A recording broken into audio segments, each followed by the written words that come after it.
सुलेखा की शादी रायपुर में सुभाष के साथ 4 साल पहले हुई थी। सुभाष बहुत ही अड़ियल स्वभाव का था। सुभाष अक्सर सुलेखा को ताने मारता कि 4 साल की शादी में अभी तक एक भी बच्चा उसने पैदा नहीं किया। सुलेखा बहुत दुखी रहने लगी। एक दिन सुभाष सुलेखा को छोड़कर चला गया। सुलेखा को पता चला कि सुभाष दूसरी शादी करके किसी और के साथ रहने लगा है। सुलेखा को कुछ समझ नहीं आया कि इतना बड़ा दुख लेकर वो अपनी माँ के पास कैसे जाए, क्योंकि उसकी बूढ़ी माँ पहले ही बीमार रहती थी। पर सुलेखा के पास कोई और चारा नहीं था, वो अपनी माँ के घर चली जाती है। सुलेखा की माँ, बेटी तुम अचानक क्या हुआ, और दामाद जी नहीं आए? सुलेखा, माँ वो मुझे छोड़कर चले गए, उन्होंने किसी और से शादी कर ली क्योंकि मैं उन्हें बच्चा नहीं दे पाई। सुलेखा रोने लगती है। उसका दुख देखकर जानकी सदमे में रहने लगती है। सुलेखा को 1 या 2 दिन ही आए हुए होते हैं। अचानक एक दिन काम करते हुए सुलेखा बेहोश हो जाती है। जानकी बराबर में रहने वाले हकीम को बुलाती है। हकीम, आपकी बेटी माँ बनने वाली है, ये पेट से है। जानकी, क्या? हकीम जी, मेरी बेटी माँ बनने वाली है। सुलेखा, माँ मैं क्या करूँ? मेरा जीवन एक ऐसे दोराहे पर आकर खड़ा हो गया है जिसमें पीछे मुड़ने का कोई फायदा नहीं। मुझे अब इस बच्चे के लिए खुद जिम्मेदारी संभालनी है। एक गर्भवती माँ का प्यार मेरे बच्चे को माँ बाप दोनों का प्यार देगा। सुलेखा के साथ जो भी गलत हुआ था वो उसे दोबारा याद नहीं करना चाहती थी। धीरे धीरे दिन बीतने लगे। सुलेखा को पैसों की जरूरत थी, इसलिए वो घरों में चौका बर्तन का काम करने लगी। सारा दिन घरों में काम करके वो थकी हारी घर लौटती थी। गर्भवती होने के कारण उसे काम करने में तकलीफ तो होती थी, पर उसे बच्चे के लिए मेहनत करनी थी।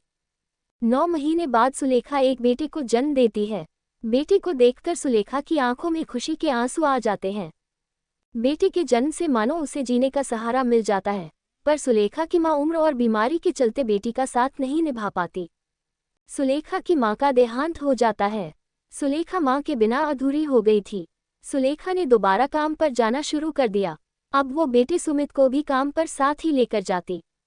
एक दिन, मालकिन, सुलेखा तुम ये छोटे बच्चे के साथ काम पर आती हो, सारा ध्यान तो तुम्हारा इसकी देखभाल में ही लगा रहता है, ऐसे तो तुम कोई काम नहीं कर पाओगी। ऐसा करो तुम अपना हिसाब कर लो, कल से काम पर मत आना।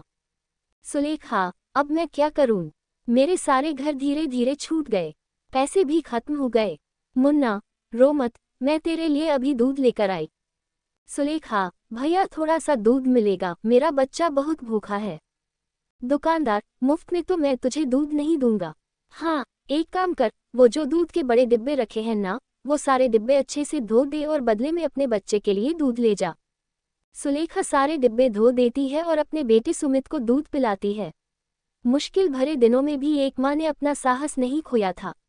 एक रात जब सुलेखा अपनी झुग्गी में सो रही होती है, पड़ोसी, अरे उठो उठो सब, बस्ती में आग लग गई है, झुग्गियों से बाहर आओ सब।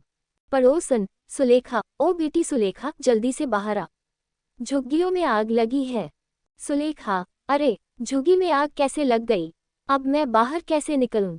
अरे मेरा बच्चा, मैं कैसे जाऊं इस झुग्गी से बाहर? दरवाजे पर तो आग है।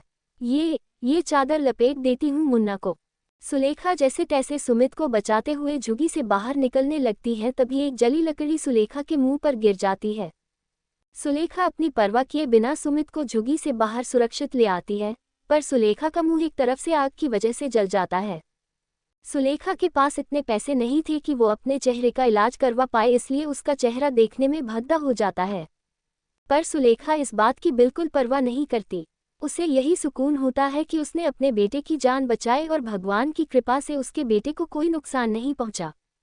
दिन बीतने लगते हैं। अब सुमित स्कूल जाने लगा था और सुलेखा चाहती थी कि सुमित पढ़ लिख कर बहुत ही बड़ा आदमी बने, इसलिए वो दिन रात मजदूरी करके मेहनत करती रहती थी। एक दिन, सुमित, अरे राजू आजा, रुक, मैं अभी अपनी कॉपी लेकर आया, तब तक तू कमरे में बैठ। राजू, नहीं सुमित, तू मुझे कॉपी यही दे दे, मैं अंदर नहीं आ रहा। वो तुम्हारी माँ को देखकर मुझे बहुत डर लगता है और रात को नींद भी नहीं आती। उनका चेहरा बहुत ही डरावना है। सुमित, अच्छा ठीक है राजू। सुलेखा, अरे सुमित, तुम्हारा दोस्त राजू आया था, पर घर के अंदर क्यों नहीं आया? सुमित, वो आपके डरावने और बदसूरत चेहरे से घबराता है। सिर्फ वही नहीं, मेरे सारे दोस्त आपका इतना खराब चेहरा देखकर डर जाते हैं। मानो किसी भूत को देख लिया हो। तभी मेरा कोई दोस्त मेरे घर आने के लिए हाँ नहीं बोलता। आपकी वजह से मुझे बहुत शर्मिंदगी महसूस होती माँ। पता नहीं मेरी जिंदगी में ऐसी माँ क्यों लिखी है। लोगों की माँ बहुत ही सुंदर होती है, पर मेरी माँ बदसूरत क्यों है। सुमित गुस्से में कमरे से चला जाता है। सुलेखा रोने लगती है, पर वो उस वक्त कुछ नहीं बोलती। समय ने अपनी चाल पकड़ी और सुलेखा की मेहनत से सुमित पढ़ लिखकर एक ऑफिस में नौकरी पर लग गया। सुलेखा को लगा कि शायद अब उसकी किस्मत के दिन पलटने वाले हैं। सुमित की नौकरी लग गई है और अब वो घर का खर्च भी उठाएगा और सुलेखा को आराम मिलेगा और वो बेटे का सुख भोग पाएगी। सुमित अपने ऑफिस की लड़की राशि से शादी कर लेता है। सुलेखा बेटे की खुशी की खातिर कुछ नहीं बोलती। एक दिन सुमित ऑफिस के काम से बाहर गया होता है। राशि अपनी कुछ सहेलियों को घर पर बुलाती है। राशि, माँ जी, आज मेरी कुछ सहेलियाँ लंच पर आ रही हैं। आप प्लीज़ उनके सामने अपना ये बदसूरत चेहरा लेकर बिल्कुल मत आना, वरना मुझे सबके सामने शर्मिंदा होना पड़ेगा। एक काम करो, आप अपना मुंह ढक लो जिससे कि मेरी सहेलियों को आपका चेहरा नजर नहीं आएगा। आप जल्दी से सारा लंच बनाकर रख दो, तब तक मैं तैयार होकर आती हूँ। मेरी सहेलियाँ आने ही वाली होंगी। बेचारी सुलेखा कुछ नहीं बोलती और उदास मन से रसोई में खाना बनानी चली जाती है।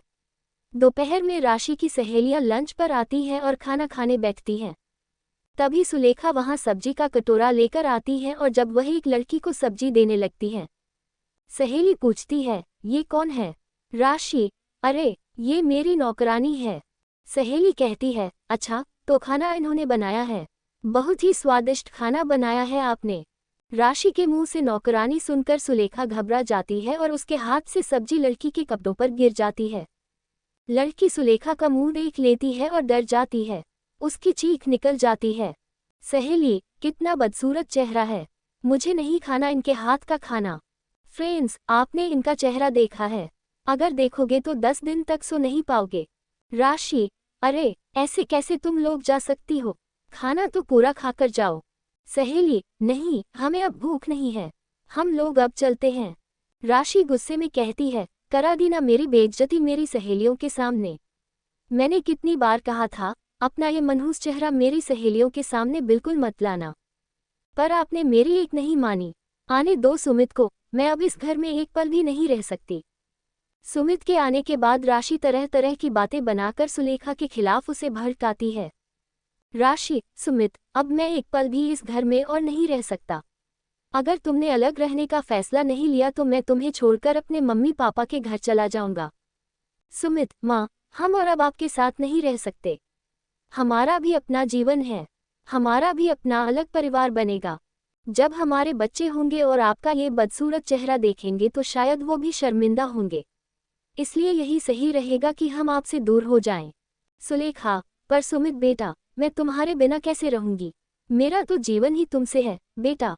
मेरी तो हर सुबह हर शाम तुम्हें देखकर ही होती है। तुम्हारे बिना मैं जिंदा नहीं रह पाऊंगी मेरे बेटे, मुझे छोड़कर मत जाओ।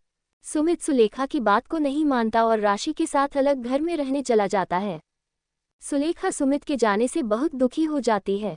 सुमित के बिना जीवन काटना सुलेखा के लिए एक सजा थी। एक सुमित ही तो था जो उसके जीने की आस था। सुमित के जाने के दुख से सुलेखा बीमार रहने लगी। उधर सुमित राशि के साथ दूसरे घर में रहने लगता है। एक दिन सुमित ऑफिस में होता है, तभी उसे अचानक हार्ट अटैक आ जाता है। उसके मुंह से माँ शब्द निकलता है। सुमित, माँ, बहुत दर्द हो रहा है। सुलेखा सुमित के गम में बेहोशी की हालत में उसे याद कर रही थी। पड़ोस की श्यामा मौसी उसके साथ बैठी थी। सुलेखा, ऐसा लग रहा है जैसे मेरे बेटे ने मुझे पुकारा हो, जैसे वो किसी तकलीफ में हो। मैं आ रही हूँ मेरे बेटे, तू चिंता मत कर, मैं आ रही हूँ। सुलेखा की तबीयत बिगड़ने लगती है, उसकी सांस फूलने लगती है। श्याम मौसी, क्या हुआ सुलेखा? अरे, ये तो बेहोशी की हालत में हो रही है और तेज बुखार भी है, लगता है इसे अस्पताल ले जाना होगा। श्याम मौसी कुछ लोगों की मदद से सुलेखा को अस्पताल ले जाती है। वहां डॉक्टर सुलेखा का चेकअप करता है। तभी एक नर्स वहां आती है। नर्स, डॉक्टर, एक इमरजेंसी केस आया है, कोई मिस्टर सुमित है, उनकी वाइफ मिसेज राशि उनके साथ है। सुलेखा, मेरा बच्चा सुमित। सुलेखा, डॉक्टर, पहले आप उन्हें देखो, मेरी चिंता मत करो। डॉक्टर सुमित को देखने लगता है। वो राशि से कहता है, डॉक्टर देखिए, हमें जल्दी ही एक हार्ट की जरूरत है। इनका हार्ट पूरी तरह से डैमेज हो रहा है। अगर इनका हार्ट नहीं बदला गया तो इनकी जान भी जा सकती है। राशि रोने लगती है। सुलेखा उसे रोता हुआ देख लेती है। वो नर्स से कहकर राशि को अपने पास बुलाती है। सुलेखा, राशि, रो मत बहू। मेरे होते हुए मेरे बच्चे पर आंच भी नहीं आ सकती। तुम चिंता मत करो। राशि रोते हुए सुमित के पास चली जाती है। सुमित की तबीयत का सुनकर सुलेखा की तबीयत बिगड़ने लगती है। उसकी सांस फूलने लगती है। वो डॉक्टर से कहती है, सुलेखा, डॉक्टर, मुझे पता है मैं अब नहीं बचूंगी। आप मेरा एक काम करना, मेरा ये दिल मेरे बच्चे को दे दो। मेरे सुमित को बचा लो। कुछ समय बाद सुमित की तबीयत में सुधार आता है। Doctor, oh good mister Sumit, अब आप कैसा फील कर रहे हैं? राशि, आप बिल्कुल खतरे से बाहर हैं। डॉक्टर ने कहा है आपको कुछ ही दिनों में छुट्टी मिल जाएगी। सुमित, राशि, मुझे किसने बचाया? मुझे बताओ। उनका मुझ पर एक बहुत बड़ा एहसान है। डॉक्टर, सुमित, आपकी माँ अस्पताल में थी जब आपको लाया गया। उनकी तबीयत बहुत ज़्यादा खराब थी। जब उन्होंने आपके बारे में सुना, आज जो दिल आपके अंदर धड़क रहा है वो आपकी माँ का है। सुमित, माँ, इतना बड़ा बलिदान मुझ पापी के लिए? क्यों माँ, क्यों? मुझे माफ़ी मांगने का हक भी नहीं दिया। माँ, मेरी जिंदगी बचाने के लिए तुमने अपनी पूरी जिंदगी लगा दी। माँ, मुझे माफ़ कर दो। माँ, मुझे माफ़ कर दो। श्यामा मौसी, सुमित बेटा, तुम अपनी माँ के बलिदानों का कर्ज जीवन भर नहीं चुका सकते। तुम अपनी माँ के जिस चेहरे को बदसूरत कहते थे, उस चेहरे पर जले का निशान बचपन में तुम्हें आंख से बचाते हुए सुलेखा को मिला था। वो खुदा की चपेट में आ गई थी पर तुम्हारी माँ ने तुम्हें कुछ नहीं होने दिया। सुमित श्यामा मौसी की बात सुनकर बहुत रोता है। राशि भी अपने किए पर बहुत दुखी थी। सुमित गंगा घाट पर माँ की अस्थियों को प्रवाहित करता है और हाथ जोड़कर क्षमा मांगता है। सुलेखा ने एक बात यह साबित कर दी थी कि एक माँ का कर्ज बच्चे आजीवन नहीं चुका सकते। दोस्तों, ये माँ की कहानी आपको कैसी लगी नीचे कमेंट में हमें ज़रूर बताइएगा।